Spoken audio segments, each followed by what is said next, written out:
j'espère que vous allez bien. Aujourd'hui on se retrouve dans une nouvelle vidéo où je vais vous parler des étapes après avoir été mis en ligne par votre agence. Donc du coup c'est toujours valable que pour Culture Hacker, désolée.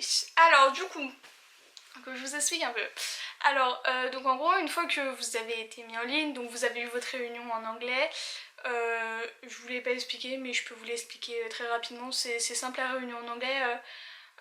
On vous pose des questions en français pour vous aider à remplir votre dossier et on vous pose des questions en anglais sur vous pour voir un peu votre niveau d'anglais. Donc sachez que mon niveau d'anglais n'est pas du tout, on va dire qu'il n'est pas très bon, on va dire que je comprends mais pour répondre c'est compliqué. Donc mon niveau étant pas très haut, j'ai quand même été acceptée par l'agence, donc ils demandent pas non plus un niveau très très haut. Ensuite, donc du coup, pour la recherche de famille, une fois que vous allez être en ligne, du coup, vous allez avoir une partie donc qui se présente comme ceci. Et ça va être la partie où en gros il va avoir écrit donc les demandes de famille, si vous choisissez une famille, donc ça je vous l'expliquerai dans une prochaine vidéo. Il va avoir vraiment écrit toutes les informations sur les familles qui vous contacteront.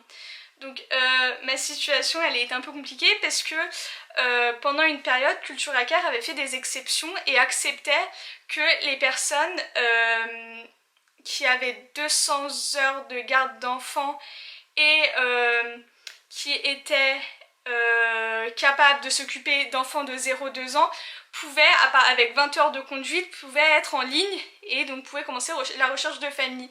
Sauf que du coup, les familles américaines, sachez que si vous n'avez pas le permis, elles ne vous contacteront pas. Donc du coup, j'ai été mise en ligne le 21 février et j'ai reçu ma première demande de famille là, il y a peu de temps, je dirais début juin. La toute première demande parce que les familles, en fait, elles ont tout, enfin la plupart du temps, elles ont toutes besoin que leur repère ait le permis. Donc du coup, sachez que de toute façon, maintenant c'est plus possible, mais même si vous n'avez pas le permis, vraiment passer le permis quasi avant de démarrer les démarches parce que ça risque de vous bloquer pendant quelques mois si vous ne l'avez pas. Ensuite, du coup, pendant que vous faites la recherche de famille, donc sachez que c'est pas vous qui cherchez. En fait, on dit que vous faites la recherche de famille, mais c'est pas vous. En fait, c'est les familles qui vous contactent. Et si elles vous contactent pas, vous n'avez pas moyen de vous chercher une famille. Donc du coup, faut patienter jusqu'à que des familles vous contactent.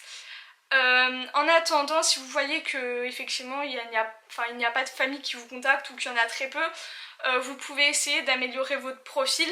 Donc dans mon cas, moi j'avais ouvert plus parce que j'avais mis justement que 2 enfants et apparemment les familles américaines ça peut souvent être 3 enfants. Donc du coup j'avais élargi un peu parce que je me sentais capable de le faire. Après si vous vous sentez pas capable, faites-le pas. Après j'avais modifié aussi au niveau des animaux, j'avais mis que je n'acceptais que les petits animaux et je sais plus l'autre catégorie, ce que c'est, bon j'ai plus élargi, j'ai mis que j'acceptais aussi les animaux exotiques parce qu'en fait ils comprennent dans les animaux exotiques tout ce qui est par exemple, il y en a qui ont des lézards, il y en a qui ont des chevaux, et les chevaux c'est considéré comme animaux exotiques. Donc du coup en fait j'ai fait en sorte d'ouvrir un peu plus mon profil à plus de familles pour que du coup ils puissent me contacter.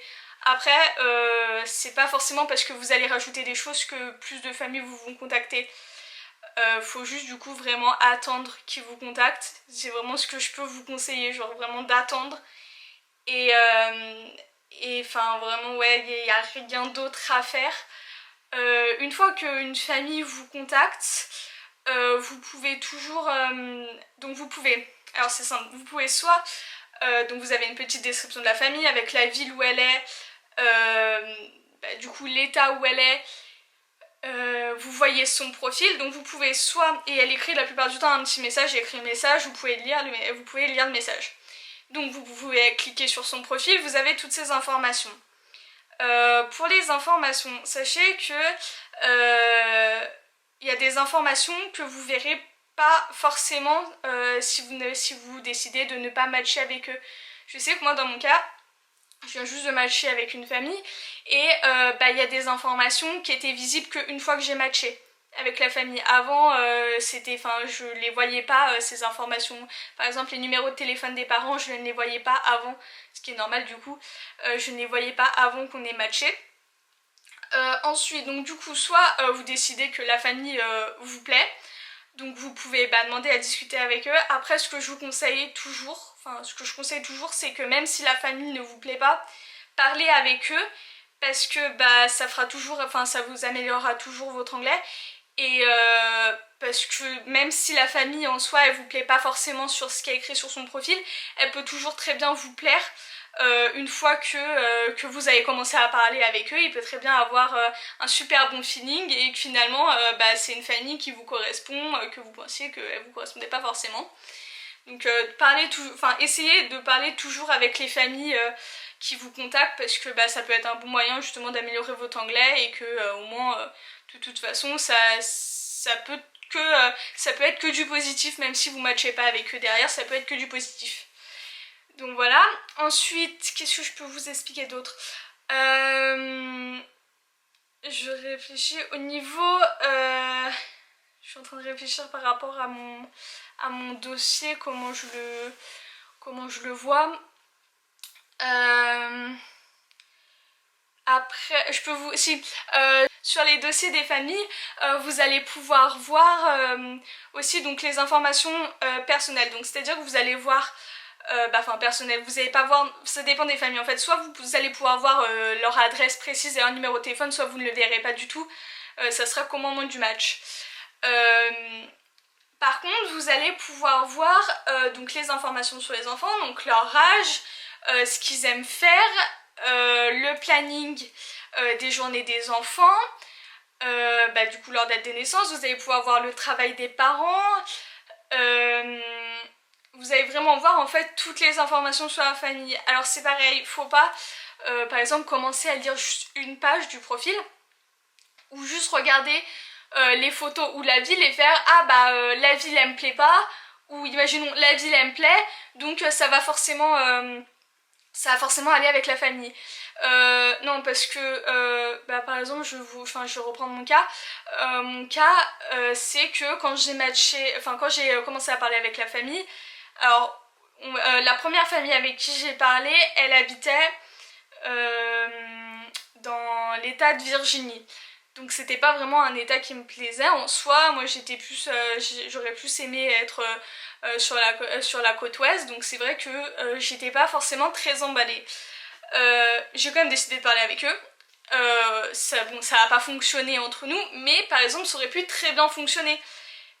Donc vraiment ne vous basez pas sur là c'est une ville qui me plaît pas donc ça va pas marcher avec la famille, ou là par exemple c'est la côte ouest donc ça va forcément fonctionner. En fait c'est vraiment le feeling qu'il va avoir avec la famille, et même si imaginons la ville ne vous plaît pas, d'une certaine façon vous n'êtes pas en vacances, donc vous allez pouvoir voyager pendant votre année d'au pair, donc si il vaut mieux que la ville où vous êtes ne vous plaise pas forcément, que la famille ne vous plaise pas, parce que vous allez vivre pendant 1 an voire 2 si vous vous étendez avec eux. Donc ça peut être, c'est plus compliqué de vivre avec une famille avec laquelle on ne s'entend pas que dans une ville où effectivement la ville ne nous plaît pas forcément, où il fait un peu trop froid. Sachez que vous pourrez voyager pendant votre année d'au pair. Donc de toute façon imaginons vous êtes sur Boston, vous avez de toute façon il y a le travel month à la fin, le mois de voyage, et vous avez une semaine de vacances dans l'année. Après pendant votre semaine de vacances vous pouvez très bien aller sur la côte ouest parce que vous aviez envie d'aller sur la côte ouest, rien ne vous empêche de faire ça aussi. Donc vraiment le plus important c'est d'avoir un bon feeling avec la famille, parce que c'est le plus important, la famille, vous avez passé 1 an avec eux, donc il faut que autant eux que vous soyez bien.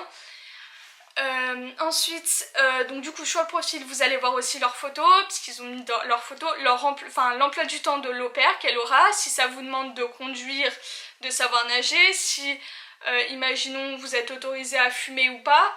Donc la plupart du temps, les familles décident aussi par rapport à ça. Si vous êtes fumeur, la plupart du temps, des familles qui n'acceptent pas vont pas vous contacter du coup parce que ils souhaitent pas non plus que leur père fume. Vous allez voir aussi s'ils ont des animaux. En fait, vous allez vraiment avoir leurs informations comme vous avez rempli votre profil. Et eux, dans l'autre sens, ont fait la même chose. Pas avec les mêmes questions parce que du coup, c'est pas la même chose. Mais vous allez avoir la même chose du coup. Vous allez avoir les mêmes catégories que vous avez pu remplir. Par exemple, vous allez remplir ce que vous aimez faire au quotidien. Eux, dans l'autre sens aussi.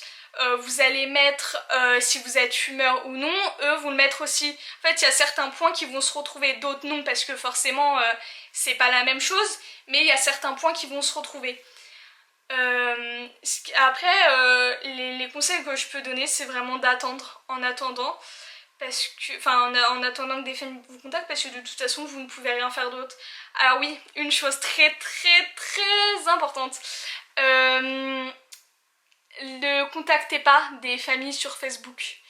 Ne faites pas la même erreur que moi. C'est-à-dire que... alors, j'ai rien contre les familles qui postent sur les groupes Facebook. Y a des familles qui sont sûrement très bien. J'ai aucun problème avec ça. Mais sachez que, effectivement, il y a des familles qui sont très bien sur les groupes Facebook d'au pair. Comme il y a des familles qui sont même pas des familles finalement, des personnes qui se font passer pour des familles et qui sont très très mal intentionnées. Dans mon cas, ça m'est arrivé. Mon agence m'a justement dit qu'il ne fallait pas, ou fallait éviter justement de parler avec des personnes sur Facebook parce qu'on ne sait vraiment pas qui y a derrière et que les familles ne sont pas vérifiées. Et dans mon cas, effectivement, ce n'était pas une famille, en fait, c'était juste une personne qui cherchait qui cherchait en fait des choses mal intentionnées des choses mal intentionnées. Donc vraiment faites très très très attention si vous contactez des familles sur Facebook, parce que ça peut être, effectivement vous pouvez très bien tomber sur une famille qui est très gentille, qui est avec l'agence que vous souhaitez et tout, il peut ne avoir aucun problème, mais sachez qu'il peut aussi avoir l'inverse, et que à l'inverse par contre c'est beaucoup moins agréable que de trouver une famille qui vous convient. Donc oui, effectivement, je vais pas vous dire le contraire, c'est très très long. Le temps d'attente, moi, entre février et juin, ça a été très très long parce que dans mon cas, j'avais l'impression que mon profil n'allait pas. Et en fait, c'est pas le fait que votre profil ne va pas, c'est que moi, c'est effectivement le permis qui a énormément bloqué. Et justement, moi, c'était ça, en fait, je pensais que c'était mon profil qui ne plaisait pas. Et non, c'est pas ça, c'est qu'en fait, je n'avais pas encore le permis. Et du coup, les familles ne souhaitaient pas, avaient trop d'inquiétude vis-à-vis d'une au pair qui n'avait pas encore le permis, et que s'ils matchaient avec elle, ils étaient pas sûrs que je les attends. Bon, là j'ai eu la chance de trouver une famille du coup qui m'accepte, même si j'ai pas encore le permis, mais voilà, c'est une famille sur 1000 familles qu'il y a sur Cultura Care, quoi. Donc du coup, vraiment attendez et évitez à tout prix de contacter des familles sur Facebook. Donc voilà, j'espère que cette vidéo elle vous aura plu. Je vous laisse mettre des petits commentaires si ça vous a plu et des petits pouces bleus. Et je vous retrouve dans une prochaine vidéo. Bisous bisous!